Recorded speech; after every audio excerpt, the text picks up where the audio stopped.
ಗಿಲ್ಲಿ ನಟ ಕಾವ್ಯ ಜೋಡಿ ಪ್ರತಿಯೊಬ್ಬರಿಗೂ ಸಹ ಇಷ್ಟ. ಇಬ್ರು ಕೂಡ ಸಿನಿಮಾಗಳಲ್ಲಿ ಬ್ಯುಸಿ ಆಗಿದ್ದಾರೆ. ಒಂದು ಕಡೆ ಗಿಲ್ಲಿ ಮತ್ತೆ ಕಾವ್ಯನ ಬಿಗ್ ಬಾಸ್ ಮನೆ ಒಳಗಡೆ ಸಿಕ್ಕಾಬಟ್ಟೆ ಜಗಳ ಮಾಡ್ತಿದ್ದಂತವ್ರು ಅಶ್ವಿನಿ ಅವರು. ಅಶ್ವಿನಿ ಅವರನ್ನ ನೀವು ಬಿಗ್ ಬಾಸ್ ನಲ್ಲಿ ನೋಡಿರ್ತೀರಾ. ತುಂಬಾ ಅದ್ಭುತವಾಗಿಯೂ ಕೂಡ ಆಟ ಆಡಿದ್ರು. ಕಾವ್ಯ ಮತ್ತೆ ಗಿಲ್ಲಿ ಜೊತೆಗೆ ಹೆಚ್ಚಾಗಿ ಜಗಳ ಆಡಿದನ್ನ ನೋಡಿರ್ತೀರಾ.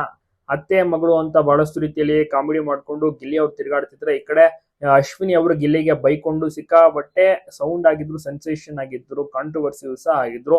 ಈಗ ಬಿಗ್ ಬಾಸ್ ಮನೆಯಿಂದ ಆಚೆ ಬಂದ್ಮೇಲೆ ಆರಾಮಾಗಿದ್ದಾರೆ, ಅನ್ಯೋನ್ಯವಾಗಿದ್ದಾರೆ. ಅಣ್ಣ ಅಕ್ಕ ಮತ್ತೆ ತಮ್ಮನ ರೀತಿಯ ಇದ್ದಾರೆ. ಒಂದು ಒಡನಾಟವು ಕೂಡ ಅಷ್ಟೇ ಟಚ್ ನಲ್ಲಿ ಸಹ ಇರ್ತಾರೆ. ಈಗ ಒಬ್ರು ಕೇಳ್ತಾರೆ, ಗಿಲ್ಲಿ ಮತ್ತೆ ಕಾವ್ಯ ಜೋಡಿ ಹೇಗಿದೆ ನಿಮ್ಮ ಅನಿಸಿಕೆ ಅಂತ.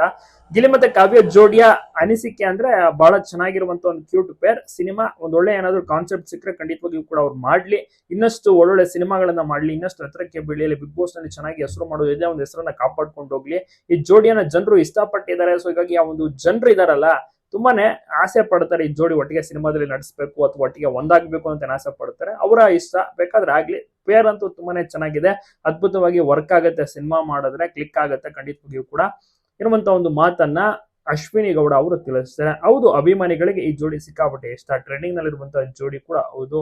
ಮೂವಿ ಮುಂದಿನ ದಿವಸಗಳಲ್ಲಿ ಫ್ಯೂಚರ್ ನಲ್ಲಿ ಮಾಡ್ತಾರೋ ಅಲ್ವೋ ಗೊತ್ತಿಲ್ಲ, ಬಟ್ ಈ ಜೋಡಿ ಒಂದಾಗ್ಲಿ, ಮದುವೆ ಆಗ್ಲಿ ಅಂತ ಕೂಡ ಅಭಿಮಾನಿಗಳು ಕಮೆಂಟ್ ನೆಲ್ಲ ತಿಳಿಸ್ತಾನೆ ಇರ್ತಾರೆ. ಮೊದಲ ಸಿನಿಮಾ ಪಳಾರ್ ಅಂತ ಈ ಒಂದು ಸಿನಿಮಾದಲ್ಲಿ ಗಿಲ್ಲಿ ನಡೆಸ್ತಾ ಇದ್ರೆ, ಬಟ್ ಹೀರೋಯಿನ್ ಇರೋ ಹೊಸಬ್ರಂತೆ, ಕಾವ್ಯ ಅವರಲ್ವಂತೆ. ಬಟ್ ನಿರ್ದೇಶಕರು ಈಕೆಯನ್ನ ಹೀರೋಯಿನ್ ಆಗಿ ಮಾಡಬಹುದಾಯ್ತು ತುಂಬಾ ಜನ ಒಂದು ಅಭಿಪ್ರಾಯ, ಬಟ್ ಮಾಡಿಲ್ಲ, ಬೇರೆಯವ್ರನ್ನ ಆಯ್ಕೆ ಮಾಡ್ಕೊಂಡಿದ್ದಾರೆ. ಸೊ ಒಟ್ಟಾರೆ ನಿಮ್ಗೆ ಅನ್ಸುತ್ತೆ? ನಿಮ್ಗೂ ಕೂಡ ಇಷ್ಟನ ಈ ಒಂದು ಜೋಡಿ? ತಪ್ಪದೆ ಕಮೆಂಟ್ ಮಾಡಿ.